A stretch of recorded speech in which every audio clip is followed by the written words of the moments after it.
Brian. How was your weekend?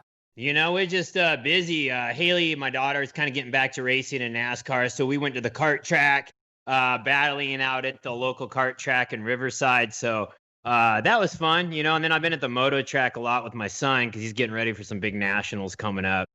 So I've been busy with that, and then obviously we're always filming and doing videos with like all our YouTube channel, the Deegans and all that. So busy, man, busy. By the way, speaking of Haley and your son, she's doing the racing, he's doing the motocross. Where do you sit emotionally in terms of what percentage is proud and what percentage is nervous when they get behind the wheel?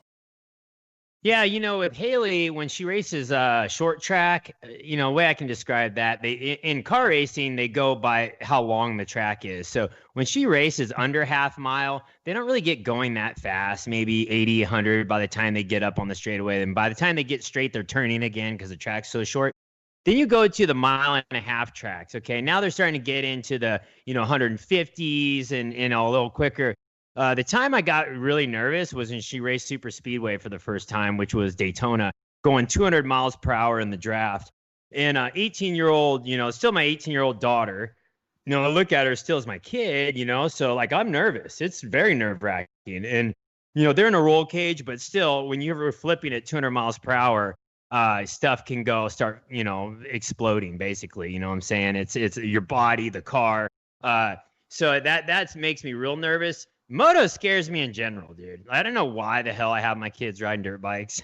they're already on first name basis with my ortho doctor, which is bad. I feel like I'm like a bad parent. But when I don't let them ride, man, they're just not the same. They Sure. love the sport. They love the danger. They love the action. So it is what it is. I would imagine that would be a tough argument for you to win, though. I mean, how are you going to tell them to not do that when you do that? Right? I mean, right? You're kind of up against it there. You might as well just support it, teach them how to do it, and stay as safe as you can. Am I right? Absolutely. The best way to stay safe is by being prepared and having good technique.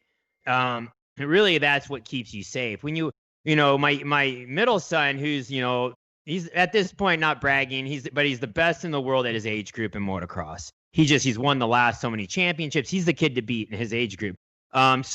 Which my point with that is he has great technique. He goes out. I know he makes good judgments. As a kid be crashed on the backside of the jump and you not see it and land on him. Yeah, that stuff happens. But my youngest son, he's the rebel. He doesn't care about technique. He just wants to go wide open. He just hits jumps should not hit, and he crashes and all the time. And so for me, he makes me more nervous, and he's Sure. going half the speed, right? So anyway, that's kind of how it breaks down. All right, now listen, last time we talked, we were discussing some movie options, some TV to watch during these weird times.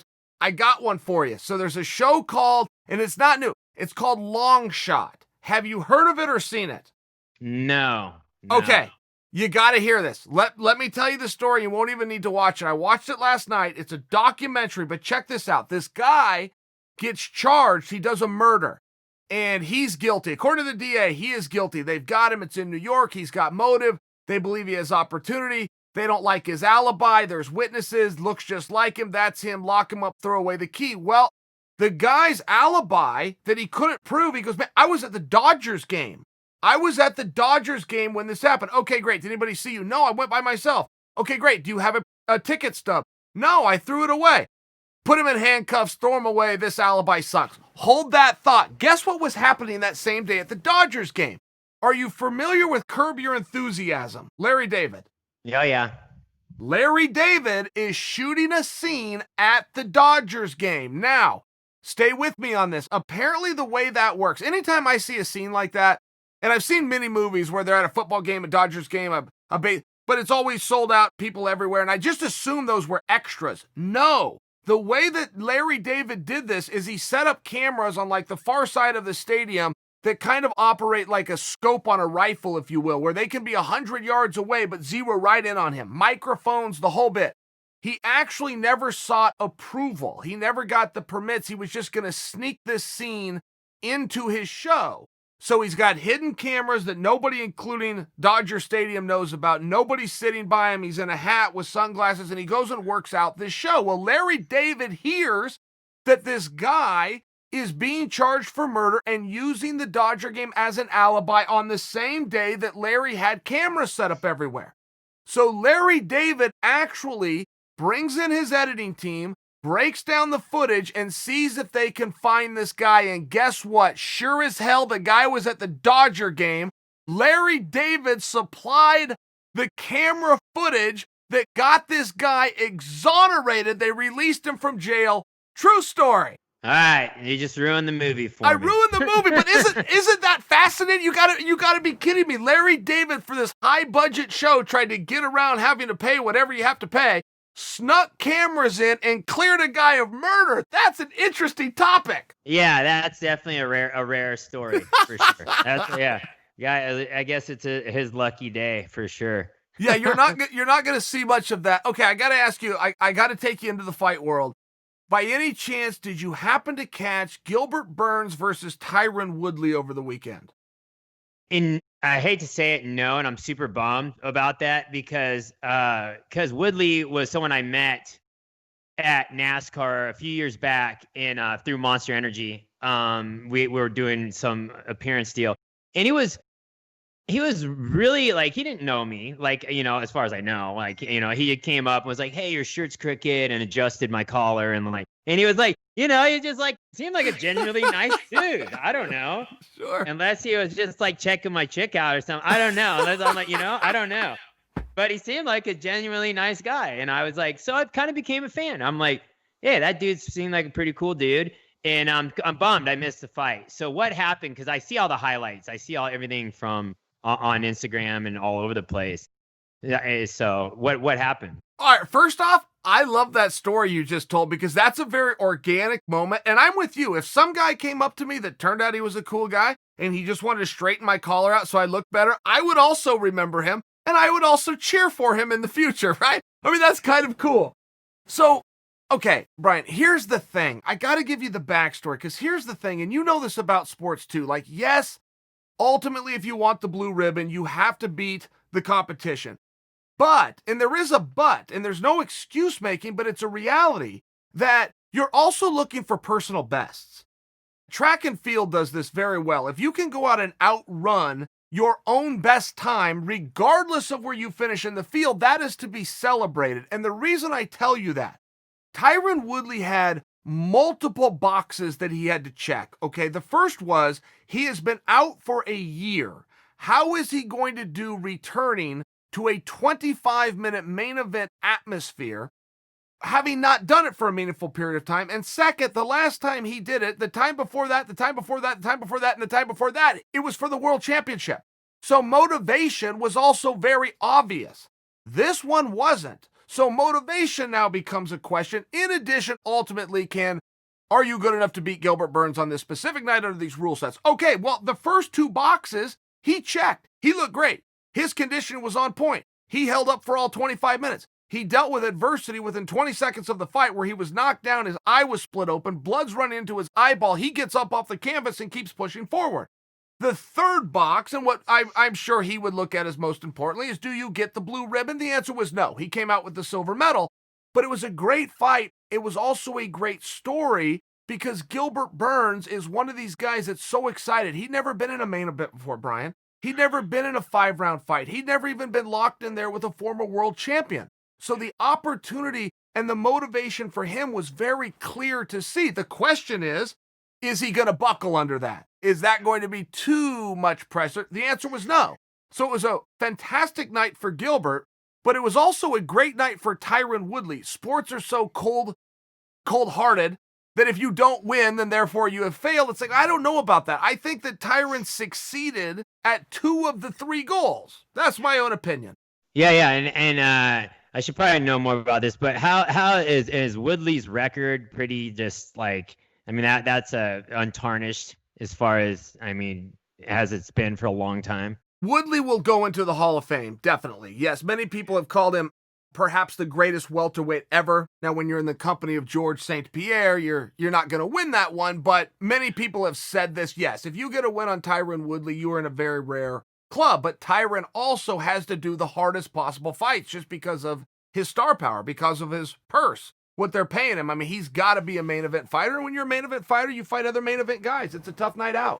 Yeah, absolutely. Is he gonna, what do you think his next steps will be? Okay, so that's always a tough one because it does come back to when you're champion. And Brian, you know this. Anything in life that goes up must come down. I mean, that's just the way it goes. So if you can get up and you can hold that for a while, well, that's what they then call your window, and that they call your prime. It's a very real thing. Where does he sit in that at 38 years old, having to climb back? Does he want to do that? These are personal questions that I don't know the answer to, but that is what he is going to have to struggle with. Where is my motivation? How bad do I want this? Don't forget, Tyron's a very handsome guy. He's a very likable guy, but he's also has multiple talents. He's a great commentator, by example. He's even started a rap career, by example. He's dabbled in movies, by example. So I think he identifies as a fighter. I think he's going to squeeze that a little bit harder, but just say he changed his mind. It's not as though the world gets dark for Tyron Woodley. New opportunities open up. He's a rare guy. Yeah, and it's what a tough road, right? Like you're saying, is to stay on top of a sport, but this sport in general, to stay on top of. You got all these young, hungry guys coming in want to take you down, and at some point, you see a lot of the fighters finding their way into Hollywood or other things, and it seems like once they go that route, it's very tough to come back and still have that grit. Once you get the 5-star treatment. It's, I don't know, just what I see as a fan from the outside. Sure. You kind of, and how do you, I guess it's always cool to retire on top, but a lot of people aren't wired that way. A lot of people, if they feel like they're on top, they can keep going.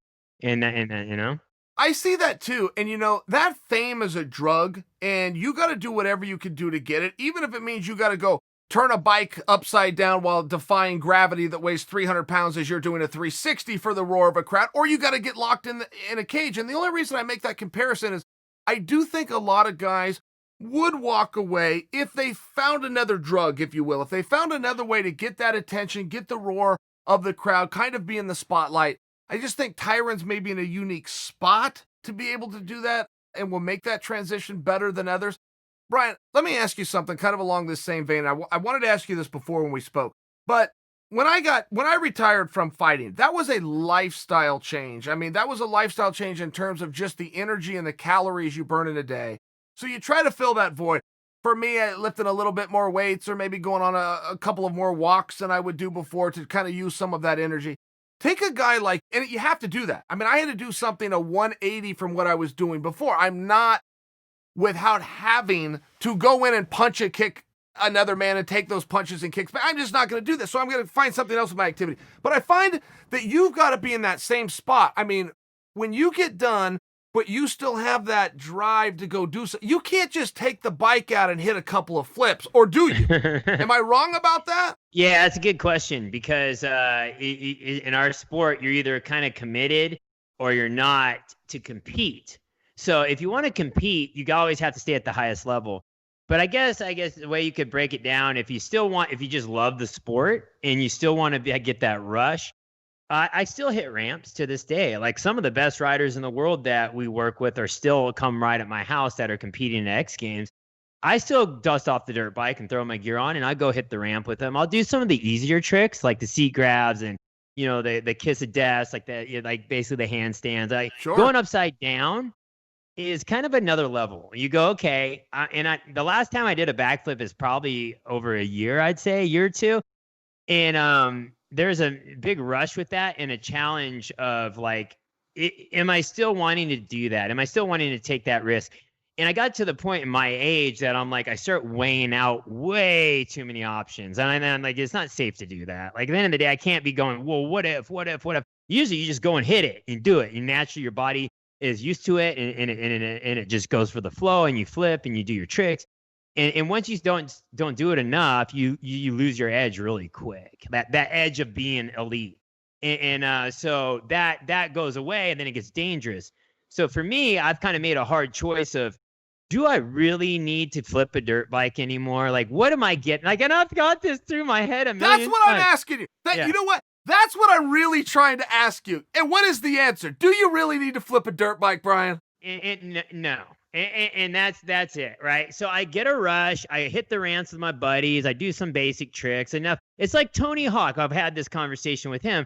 I say, you're known for the 900, right? Like that was a big moment at X Games. And I'm like, how often do people look at you and go, Tony, do the 900? And you're just like, dude, that was like, no, that was a long time ago. And, people don't understand. They don't get it. It's like I was the first one to do a 360 on a dirt bike.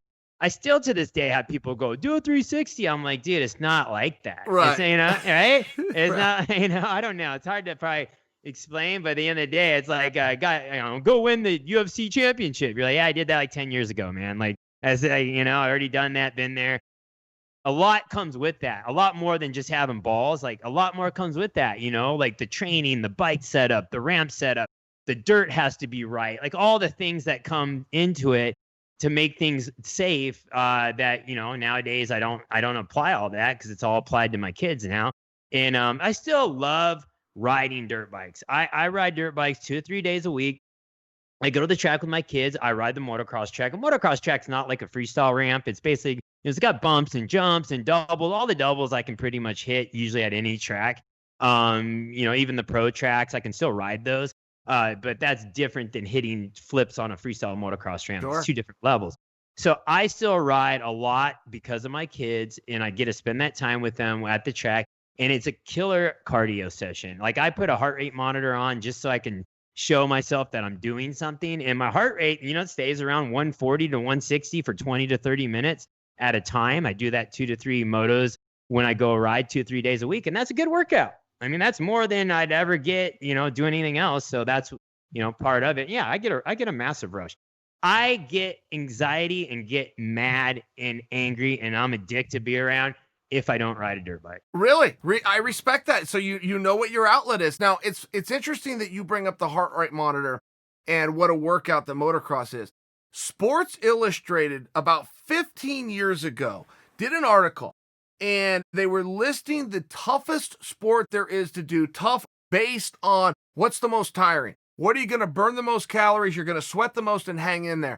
And I mean, they listed them all. They had, gymnastics, any way you wanted, all the sports. Number 1 was motocross. That stunned me. I couldn't believe, I've never done it myself. I've never even had the gear on or ridden the bike. I couldn't believe it. I said, you got to be kidding me. They look like they're having so much fun. I knew a couple of guys that did it. They said, oh, Chael, you didn't know that? They said, man, we're soaked when that is done. That whole thing, every muscle in your body is tensed that entire time. It is not a relaxing joyride. I didn't know that, Brian. I really didn't.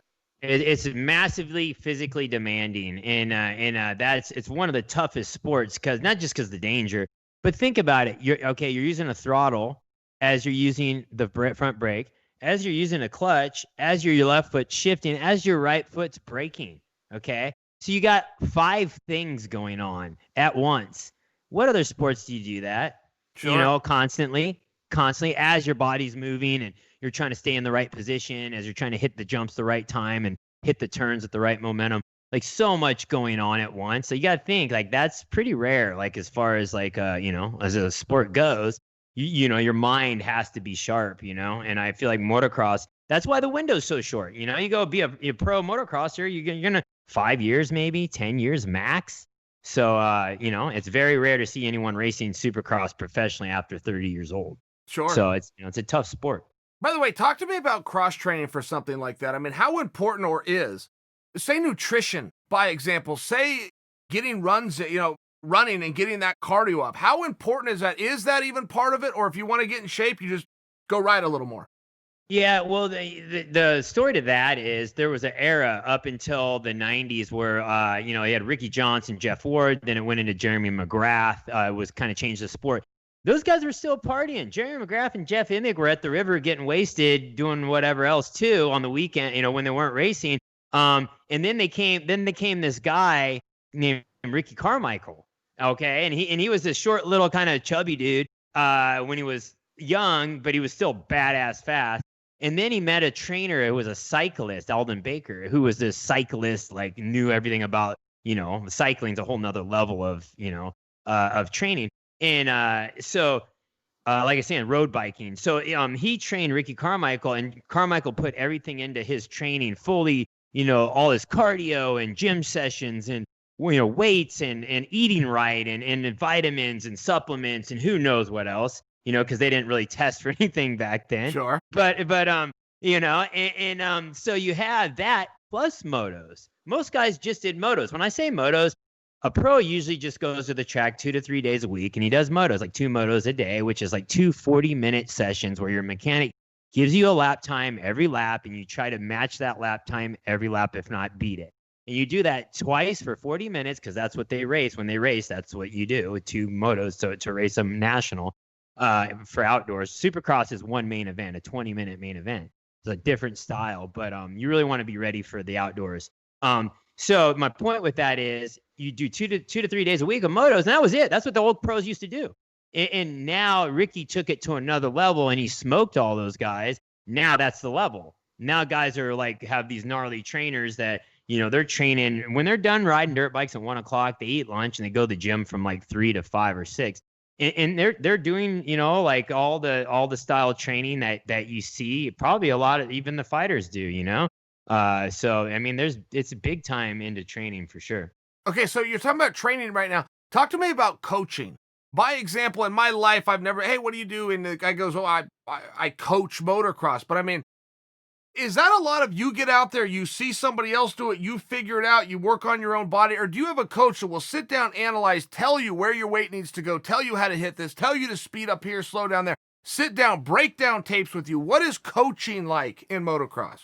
So coaching, it's kind of weird because there's always been coaches, but it's usually like a rider's dad, that used to race when he was younger, and then he's teaching the kids. But now a lot of pros have retired, and the pros have now turned into coaches. You have good ones, you have bad ones. You have ones that were, national champions, or actually most national champions are retired. They don't come back to like coach. Very, very seldom do they. Some do, but they usually, a pro that was a decent, respectable pro will come back and teach younger riders, and I feel like that's so important. It's with my son, I'm super busy, so I hire coaches all the time. I have tons of coaches. We do podcasts all the time with talking to these coaches, because to me, you have a coach, and we try to use multiple coaches. And a lot of coaches get pissed because they're like, dude, why'd you leave? Or why are you using this guy now? What? I'm like, hey, I feel like we can learn a little bit from everyone. And I feel like each coach has something to teach. And so that's what we do. And I feel like it's extremely important in motocross and supercross to have a coach, because you study video, you study your technique. Where are you at on the bike? Where are you on the balls of your feet? Are you squeezing the bike with your knees? How's your positioning through the whoops? How are you positioned in the turn? All this stuff matters because everyone's so tight now. The top 10, top 20 are so close. So yeah, it's huge. Coaching's huge right now. And is that always one-on-one? I mean, could a coach take 5 kids out and actually coach them, or is it got to be one-on-one? I got to see you at all times, break down that lap one-on-one. I think the best way to coach in this sport is to have 2 or 3 badass teammates that are all fast, and one coach can coach them. The mechanics do their lap times, and those 3 guys line up and do a mock race. And you go to a starting gate at the practice track, and the trainer drops the gate, and they race. And that's how the best guys get better in our sport. And one coach can handle 2 or 3 guys. I mean, there's some coaches, a local track with beginners and novices and kids out there. They'll have a group of 10 to 15 kids. They're teaching. It's fine. I mean, when you're a beginner and novice, you're just learning the basics. Is one-on-one coaching good? Yes. Like if you have a really good coach that can focus on you one-on-one, yes, there's a time for that, but I still believe in training as a team is the best thing. Right now, Star Yamaha is training, one of the few teams that lives and trains together. They're winning all the championships. A lot of these pros turn pro, get their paychecks, and they want to live in their spot. They want to train at their track, and they, and while all these teammates are spread out, who's making you faster? Who are you racing against during the week? Who are you practicing against? And I think a lot of those pros, now they have a voice. They're like, oh, I'll just ride at my house. I don't think that's the key to success in our sport by no means. So Star Yamaha has figured it out. And it seems like that's never been the key anywhere, right? I mean, I know some guys that are a little bit lone wolves too, but if you don't have a coach, you don't have a team, to your point of not only motivating each other, but it's a competition every day. There's something you're testing. Who got here earliest? Who left the latest? I mean, there's these little things that happen, but that you can quantify and look at, well, who won the most medals? It's the guy that put in the most time. I mean, there's something to that. So I was always wondering that about motocross. By example, every sport that I know of, and I really only know the traditional ones that are in the schools. You got the baseballs and the volleyballs and the basketballs, this kind of thing. But they will have camps during the summer, and everybody gets together, and you got some coaches, and they assess, and everybody goes home happy. That would have to be very difficult, though, for motocross. I mean, am I right? Let's say you got 30 guys together. Are you now taking away from the safety? I mean, is there too many guys where there's not enough coaches and not enough eyeballs? Yeah, I agree. There comes a point where it's too many riders is not good. And a lot of these they have these training camps where you can send your kid, and some of them are just babysitting camps. Like some of these families drop their kids off at these camps and don't come back for months. And their kids are young. They'll be like 10, 12, 13 years old kid. Like they have these camps that they stay in, these cabins, and they have mechanics and dirt bikes, and they have a school, which these kids kind of show up at school, and they always turn out to be by far the least educated kids. It's like really horrible what they're doing to these kids as far as schooling. I'm a big advocate of graduating and having good grades, because only the 0.001% is going to truly make it and make enough to retire. Okay. So the majority of them are not going to make it, and the majority of them are going to go, what did I do? I dropped out in 9th grade or 10th grade. Now I have to try to find a job, and I don't have any skills at all. I see that happen so much in our sport. So anyway, going back to the camps, it happens a lot at these camps because the families are busy. They work. They're like, okay, I'm going to drop little Johnny off at the camp, and he's going to be the next champion. They just leave him there, and who knows? Some camps are good, some are bad. But yeah, you get to some of these, and there's just so many kids, and you get kind of you get lost in the shuffle, and that happens a lot. So you want to make sure you pick the right camps. And speaking of camps in fighting, who do you think has the best fight gym, the best camp? Because I watch, and as a fan, I watch and I see, okay, this guy's been training with these guys. This guy's gonna be good. That's kind of what you see. Sure. Yeah, it changes. That answer changes. That gets very competitive, and some more money's coming to the sport. So now we've even got some gyms, what we would call super gyms, that are recruiting athletes, and many of them are fantastic. I mean, geez, there's American Top Team, by example. They've even got a dorm situation. So if they fly somebody in that doesn't have any more than the bag that he got off the plane with, they have somewhere for him to live. They have a kitchen. He can take an elevator, go right downstairs, get his training. So when you have something like that and you're able to recruit, much like colleges, you can start to build a better team, if you will, win more matches a little bit more quickly. I do see some major success, though, with some of the smaller gyms. Some of the guys, the Diaz brothers come to mind, where they've got a small gym. They got one coach, Richard Perez. He runs the whole thing, but those guys that come out of it, even though there's only 4 or 5 of them, those 4 or 5 are polished and ready to go. That was something that, say, Teddy Atlas used to do, Cusimano, Mike Tyson's old trainer. Very small gym, but the guys in there all get personalized attention. High tide raises all boats. So there's something to be said for it, but there's also something to be said for bodies. I mean, I kind of like some of those super gyms where you got 20 different teammates, you got 20 different opinions and minds that are working on it. But right now, if you did want to know the world of MMA, I think that the American Top Team is the gym that most people would have to look at and say those guys have the most champions and the most wins. Now, there's several that fall through the cracks, but there is something to be said for having a whole lot of really good minds in one place.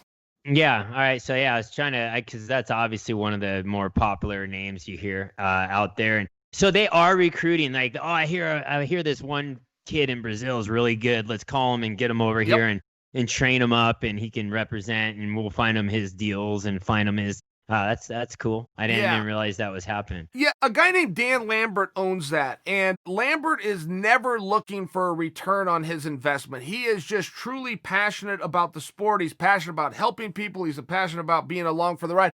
A lot of people will say that, but they got another plan. No, Lambert's been doing this 20 years. He does something else for a living. This is purely a hobby. there is a return and there is, some training and management fees should you ever get there. He's never going to recoup. There's never going to be an ROI. But yeah, he quite literally what you said, if he hears about somebody and they could even be in a different country, he will get a hold of them.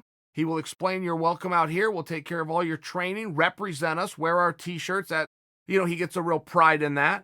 And, yeah, I mean, they have dorms and kitchens. You get in an elevator, you drop down, boom, you're on the training, you get back in, go up, shower up, rest up, come back and do it again 2-3 times a day. And he is changing people's lives, even if a lot of those guys don't, as you well know, some guys can do everything right. I'm sure you get asked all the time, what's it going to take to be great? Well, you can answer the broad stroke. I can do the same thing. Well, here's what all champions that I know have in common. But at the end, it does take some talent, and there's also something to be said for luck. And how do you define luck? Well, I would define it a lot with just timing. Are you in the right place at the right time and you're ready to go? A lot of it comes down to that. There's really no promises in sports. That's something that parents want to believe, and it's something that coaches that are looking to sign you up will falsely put out there. But I think you and I would agree as athletes, there's more to it. And sometimes 2 + 2 doesn't equal 4. Yeah, I agree. And like I was talking to Chad Reed and Ricky Carmichael, 2 multi-time champions in our sport, and they believe in champions are born that way, that you're born a champion. And I was like, I don't know about that. That's a tough one because I don't believe that. I think you got to have that fight in you, but you can work to be a champion. I don't know. What do you think? I definitely side with you. I do believe in that hard work and desire and discipline. And I hear other words. I hear coaches talk about motivation a lot. As a coach, I don't use that word only because I can't control my own motivation. Some days you feel like doing something and some days you don't, but you can be disciplined. I can control, am I in the car on time? Am I on practice on time? Am I doing what the coach asked me? I like discipline a little bit more, but I'm with you, man. I've seen some guys that, boy, they were not athletes. You could throw a ball at them, the ball would hit them right in the face. I mean, they just didn't have any idea, but they could lock down and grind, and they really wanted something and work towards it. I watched those guys go on to win Olympic and world medals. Yeah, so I'm with you. I don't know that a champion is born, but I do agree with them that there is some talent that definitely helps things to speed up, and maybe that is DNA. Yeah, and that's what you see in our sport is the kids that win usually are coming from the current champions are usually coming from a little tougher upbringing, didn't have everything, and I see that in fighting, because my youngest son, he's scrappy, and we put him in wrestling, and he's like, yeah, and my wife's like, oh, why we should just get him. He should just do UFC. I'm like, yeah, there's a big difference between the little rich kid who's got that likes to wrestle, and the guy who comes from Brazil that grew up in the streets, right? Like, sure. And this is his only way out. This is like no return, must do it. It's make it break, or he's gonna, like there's a whole different mindset there, and I see that in fighters. You see that a lot with boxing, and a lot with I mean, is UFC now? Are they training? Are kids making it now from training from little kids to UFC now that have money and a decent backing? We're starting to see it, and I think that time will come because a lot of what you laid out, I mean, if you can have a workout facility at your home, you've got a major leg up. If your dad can bring in specialized coaches, you can have a major leg up. If you can get on an airplane and go and have experience at some of these different camps, you have a major leg up. But that does come back to what you're referring to, which is, you got the rich kid, somebody that wants to fight or somebody that has to fight. There is a big difference there. So I think we're going to see that curve. Let me share something with you. The laws, oddly, all 50 states within this union have recognized mixed martial arts. They sanction, encourage, and will contest mixed martial arts under the unified rules. However, this is the part that might surprise you. You must be 18 to be able to do that. So you can go into a gym and you can practice, but you cannot actually participate and or compete even at the amateur level. So if you wanted to bring in 2 11-year-olds and they were friends and training partners and they're going to put something on, you would have to call that an exhibition, or you would be looked down and your promoter's license could be taken. And the only reason I bring that up, I think logically there is some sense to not throwing kids in a cage and having them fight. I get optically that you're going to have some real problems trying to explain that to the governor. But I think that you would also agree, if this is in fact a sport and all 50 states says that it is, we don't have any sport that you can't actually compete in until you're 18. That could be baseball, that could be bull riding. You can do anything at any age if it's a real sport. So there's a little bit of a push and pull there, where I don't know that you're going to see 9 and 10 and 11-year-olds really refining their craft if they don't have any way to compete for a decade. So they don't have do they have any amateur, they don't, huh? UFC match for kids, like without full striking, or is that just jiu-jitsu? Is that just wrestling? Yeah, they wouldn't have that under the UFC banner, but yes, you could do every single element of mixed martial arts. You can enter competitive taekwondo, competitive judo, competitive boxing, competitive kickboxing, competitive wrestling right there at your junior highs and the high schools throughout this country. But if you try to put it all together in one night, no, they simply will not allow it. You must be 18. And nobody's really pushed back on that. Even myself, I haven't really pushed back on it. In fact, the most I've ever said about it is probably to you right now. But I have thought it. I have thought, well, if every state is saying this is a real sport, and it's a sport that we can prove historically used to even be in the Olympic Games. It was contested, called pancration, but it was the exact sport of mixed martial arts. It seems as though I don't know that you could keep kids I don't know that you could keep a minor from doing it. I will also tell you, as an event organizer, I'm not sticking kids in a cage on Saturday night and charging people to come watch a fight. I'm just not doing it. So I kind of get both sides of the argument. But to your point, if that's something that you really want to grow up on and that's what you got your vision on, I mean, even Floyd Mayweather at 9 years old was able to go in and compete, pursue Olympic dreams, go on to be a world champion. That seems like a very vicious sport. Boxing, in all fairness, I love it, but it does seem like pretty contact sport. I'm surprised that same respect hasn't been shown to MMA, but to answer your question, it hasn't. Yeah. So that's what I always say, that's what happened to freestyle motocross. We were all these older guys that created the sport. And I'm like, for any sport to survive and succeed, you need an amateur. You need an amateur rank that's going to build the next generation. And that's what I was asking about, what's UFC doing to build that next generation. But it sounds like they're just grabbing from everywhere, from all different disciplines. But at some point, you almost feel like they should have some type of amateur build up but not without the striking. Maybe maybe there's some other form of striking. I don't know. Maybe, I don't know. It's open hand. I don't know. But just to get that feel, because it'd be kind of crazy to go, and it doesn't have to be for money, obviously. But I guess it'd be kind of crazy when Supercross. The hardest part for a lot of kids is when they turn pro and they go in front of that big crowd. At 18 years old, and they're nervous. They're like, it's their first time doing that, and there's a lot of a lot of great preparation for that. And so that's why they created the Supercross Futures, and they run on Sunday after Saturday night Supercross, Pro Supercross on Sunday morning. The amateurs run on the same track in the stadium, tamed down track in the stadium, but without the crowd. But they still get in that stadium, kind of get the vibe. And it's helped builds them up for the sport they're going to one day do. And that's just the Supercross being smart and investing in the youth, going, okay, we need to make sure we got the next stars coming. Sure. Because right now the next stars are coming from motocross tracks, like amateur motocross. It's all motocross. I'm like, but the future is Supercross. So why are we all doing amateur motocross? So that's a big tipping point right now in our sport. So I was just seeing how it breaks down in yours, Yeah, and I love what you're saying, and that's more like from the business side. You got to bring people up and have these names out there, and that's such a real thing in every sport. But there's also a safety precaution. The safety precaution is why people are saying you can't do it. And I'm kind of going, wait a second. Instead of throwing somebody in there at their first time once they're an adult, it would seem as though if we get them ready for it, and I like what you're saying about, well, maybe you change some of the rules, and maybe it's open-handed, or maybe use different protective gear, and of course you got headgears and all sorts of stuff that are out there.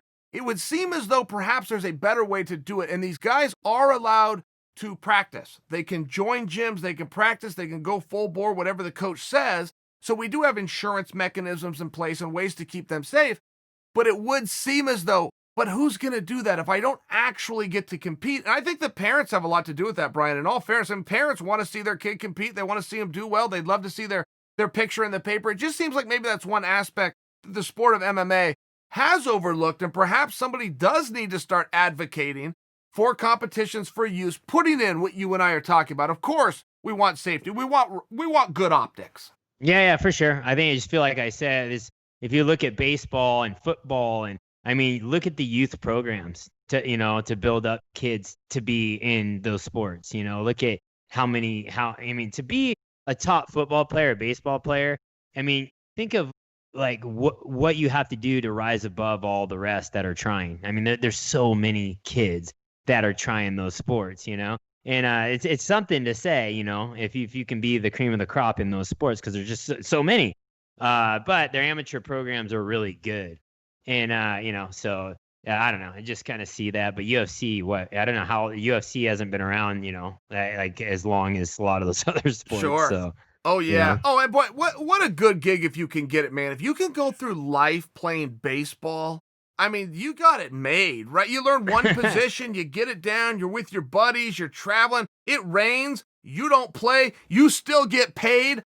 Baseball's got the whole world figured out. They really do, man. If I could come back and do it all again, man, I'm jealous of those guys. Yeah, and then when a fight breaks out, they clear the bench, you got all your buddies with you, and then it lasts for lasts a few minutes. A little pushing and pulling. You rip a jersey, you get put on Sports Center. I mean, come on, man. These guys got the hustle of all hustles, and I think they're having fun.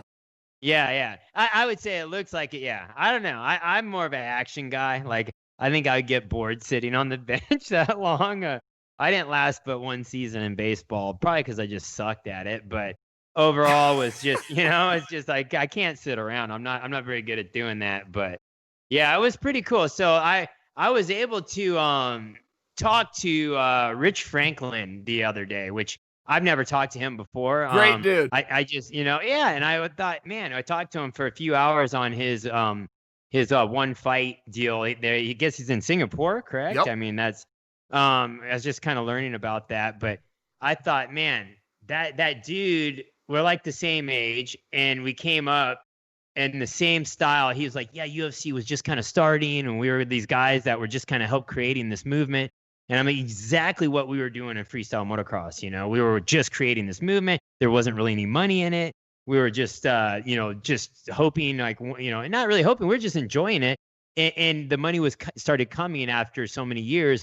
But, it was about taking these chances and a lot of failures and a lot of successes. And, like we would do shows in the middle of nowhere for like a few fans at times, or, there would be, like he was saying, he would travel all over the world to fight. And sometimes there'd be like, hardly anyone there or for no money or whatever it was.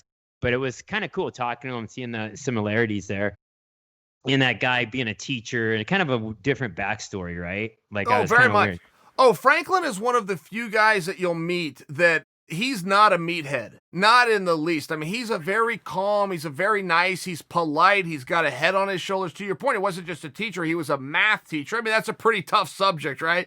So, yeah, and then as soon as he got done with the sport, not only did he get inducted Hall of Fame, not only does he get to, retire a world champion, that really did. He was right on that cutting edge that really helped to spur the sport. I mean, he's owed a lot of credit.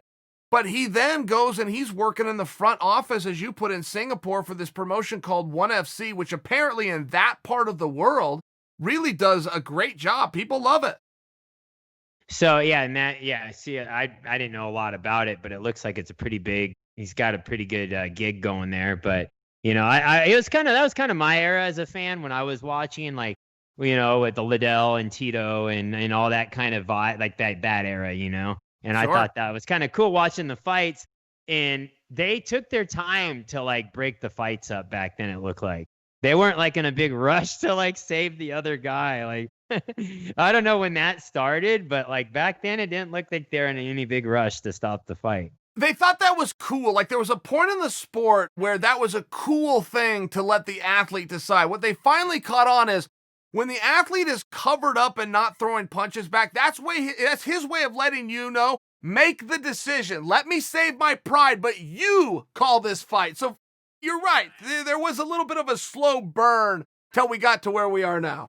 Yeah. So I don't know. I went back and watched some of those fights the other day, and that's just the one thing that stood out to me the most, was that part of it. But Brian, I'll tell you this, when it very first started, I mean, the first show ever, nobody knew what this was or where it was going to go, what UFC stood for. Nobody had the foggiest idea. Wait, number one, 1993, it was marketed, no judges, no time limits, you must tap out. There was no other way to win or lose other than your opponent going unconscious or surrendering. Now this, believe it or not, is not a natural human reaction. If somebody does something to you right now that hurts, the natural reaction is to say, ow. This is actually a trained skill. You have to get used to doing this tap. So think about it. Yeah.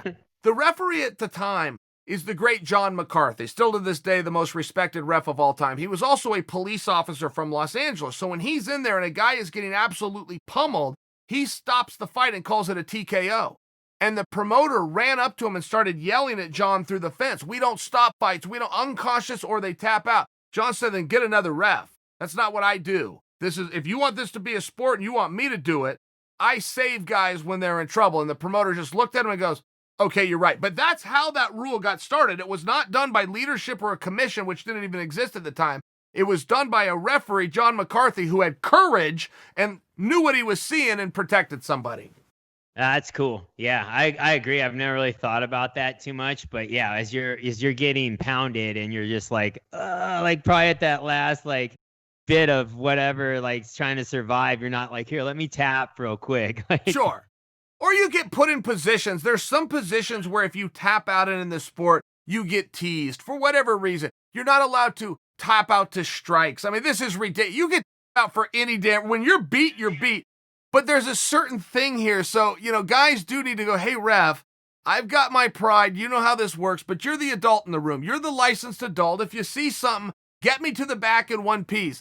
Let me go and deny it later to the media. Let me take the microphone and declare it was an early stoppage. Between you and me, do your job and I'll do mine, all right? It's funny you say that, because if someone taps out to a headlock or a kick, it's right? People are like, oh, whoa. It's got to be this certain, a certain submission arm bar, or something. I get it. There's this unforeseen rule there, or I see that. But I get it. You get kicked in the stomach super hard and lose all your wind and have that chilling, freaking stinging pain through your body and you can't breathe or move. Right. The last thing you're going to think is to then do this. Right? I got other problems here. Okay? I got other things I'm dealing with here. You do your job. Let us do our job. And we all move on together. Right? I mean, that's the way it goes. There's nothing wrong in sport with a little controversy. You need to stop one early, you go right ahead. That's why we have rematches, my friend. Yeah. Have you ever spoke with, because I grew up in this era when blood sport and kung fu and karate, all that was big. Have you ever spoke with Jean-Claude Van Damme? I never met him. I was a fan. I would like to, and I know he even pops into some events. I never got to speak to him. You should. You should talk to him sometime, because I think you'd have a pretty good conversation with him. He still strongly believes that he's got a certain style of kicking and that he's learned and knows that is not being used in the sport, and he feels like there's still room for improvement and growth in the kicking category, and that still has been untapped.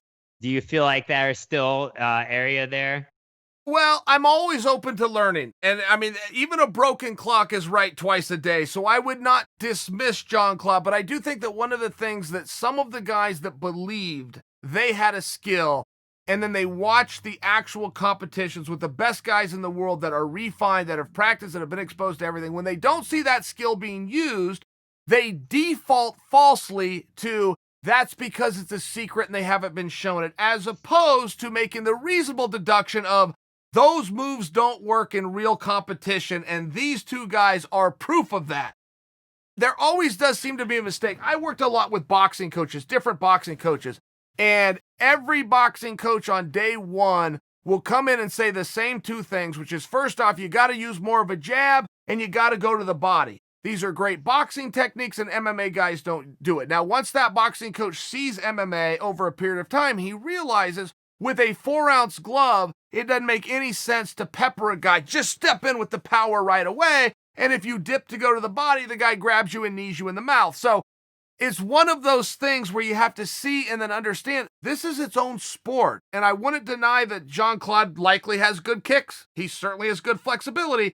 I may push back on the idea that people aren't using them because they don't know them as much as they're not using them because they found that they're not very effective.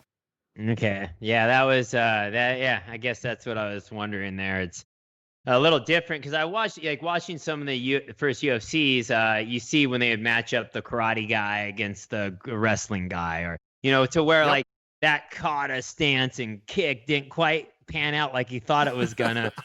When the wrestling guy just smashed him to the ground, right? Sure.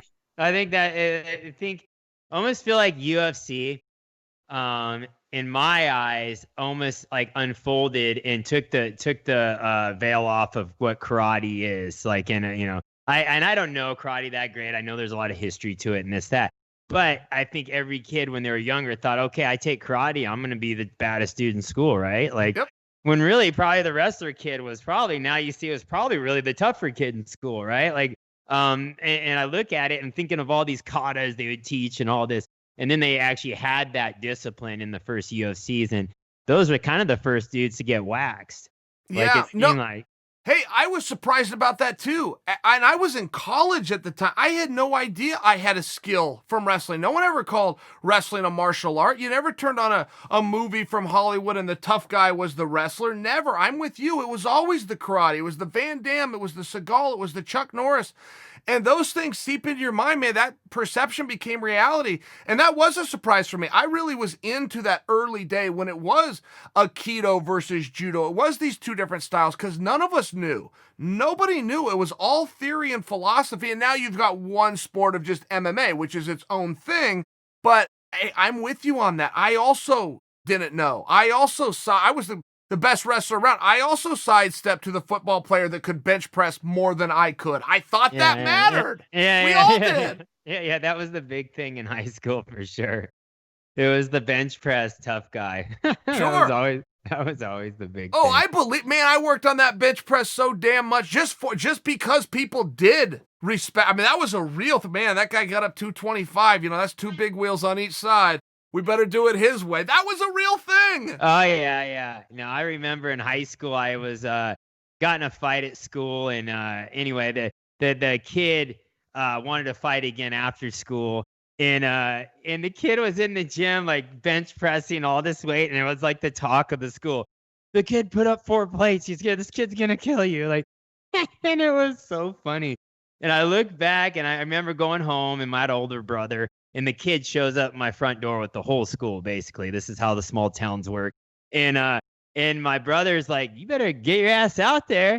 And so we go out there, and like this kid basically comes up. I lived in this cul-de-sac, and we're kind of cornered with all these people. I'm like, dude, I ain't even doing the talk thing. Like, I ain't even going out there and getting in the face and started off. I'm like, my brother's just like, you gotta get out there and just throw that first punch as fast as you can. And I walked straight. I literally ran to this guy and just boom.